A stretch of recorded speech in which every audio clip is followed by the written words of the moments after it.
जय हिंद साथियों। यूपी लेखपाल चकबंदी परीक्षा जो 8/11/2015 को शिफ्ट फर्स्ट में हुआ था, शिफ्ट सेकंड, इसके अलावा यूपी राजस्व लेखपाल परीक्षा 13/9/2015 को शिफ्ट फर्स्ट और शिफ्ट सेकंड, ठीक है। इन सभी पेपर में जो ग्राम समाज एवं विकास सब्जेक्ट आपका था, इसमें जितने भी प्रश्न प्रीवियस ईयर में आए थे, इन सभी को हमने डिटेल से देख लिया था, जिसका लिंक नीचे डिस्क्रिप्शन में है, वहां से जाकर जरूर देखें। आइए 2008 में हुई लेखपाल परीक्षा में आज ग्राम समाज एवं विकास में कौन से प्रश्न आए थे, आइए चलिए उनको देखते हैं। साथियों, 130 प्रश्न तक जो इसके पहले एग्जाम हुए थे उनका था, और आज जो लेखपाल परीक्षा जो हुआ था, लेखपाल भर्ती परीक्षा 2008 में, उनमें कौन कौन से प्रश्न आए थे आइए देखते हैं, ठीक है।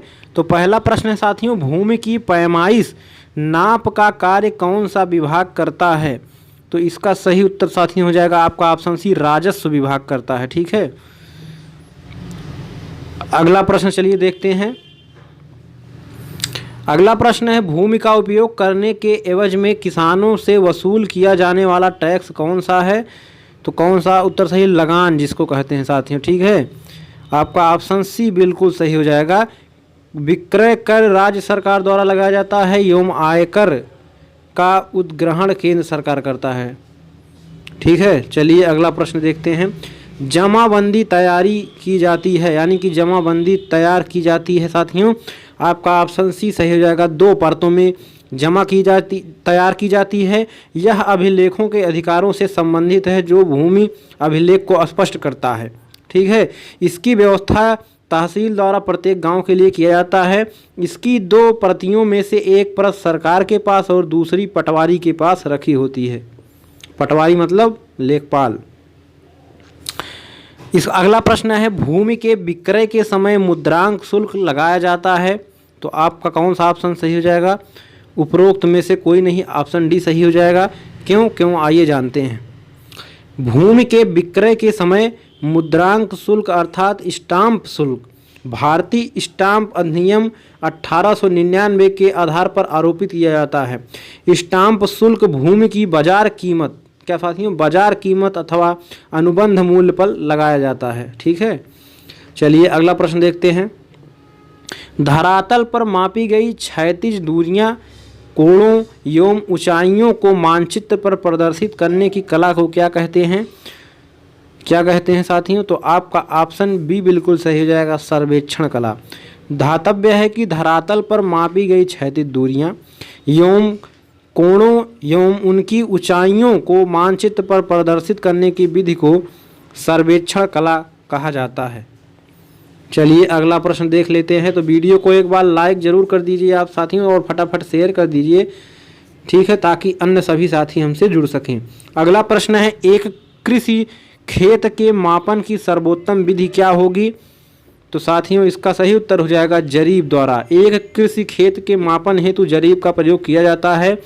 यह जरीब 55 गज का होता है, ठीक है। एक जरीब के वर्ग को 1 बीघा कहते हैं। अगला प्रश्न है, कुटीर ज्योति योजना से निम्नलिखित में कौन सा कार्यक्रम संबंधित है? तो कुटीर ज्योति योजना से कौन सा कार्यक्रम संबंधित है? ऑप्शन को आप देखते हुए बताइए।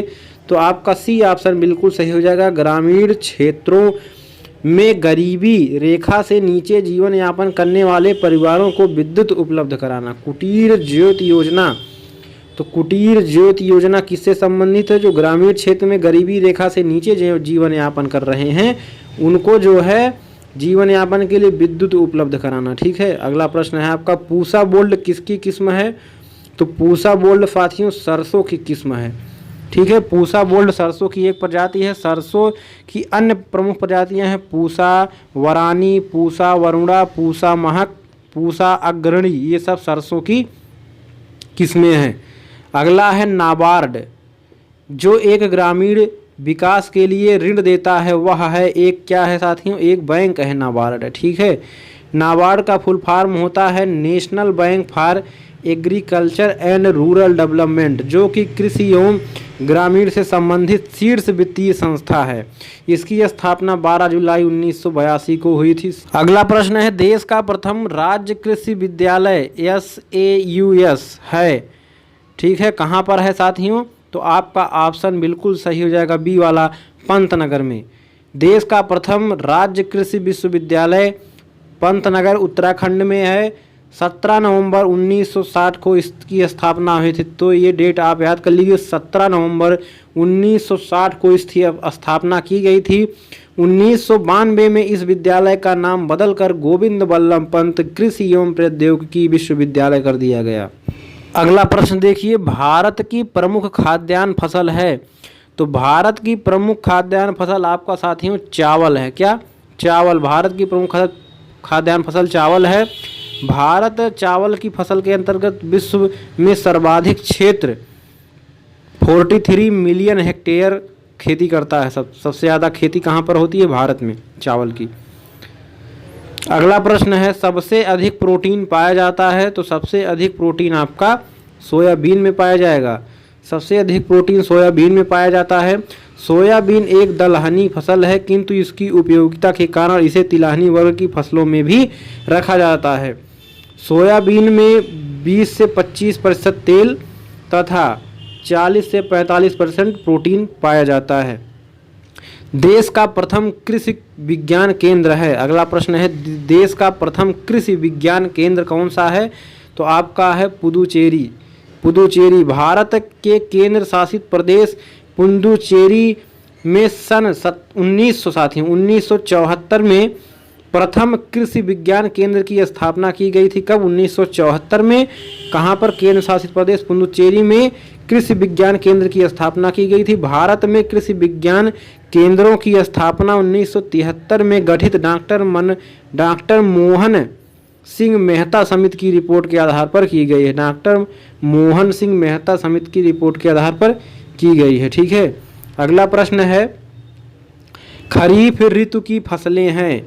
तो रबी, खरीफ, जायद 3 तरह की फसलें होती हैं। तो खरीफ में आपका क्या आ जाएगा साथियों? खरीफ में आपका आता है ज्वार, बाजरा, ढैंचा। ठीक है। ज्वार, बाजरा, ढैंचा आदि खरीफ की फसलों के अंतर्गत आते हैं। खरीफ की फसलें जून जुलाई के मध्य बोई जाती हैं एवं अक्टूबर नवंबर के मध्य काट ली जाती हैं। अगला प्रश्न है, धान के लिए सर्वाधिक उपजाऊ भूमि कौन सी है? तो धान के लिए सर्वाधिक उपजाऊ भूमि दोमट मिट्टी जहाँ पर पाई जाएगी वो भूमि होगी।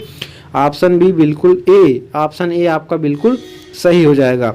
धान की खेती के लिए सर्वाधिक उपजाऊ मिट्टी दोमट मिट्टी है। बलुई मिट्टी में खीरा, ककड़ी, तरबूज आदि की पैदावार सर्वाधिक होता है। ठीक है।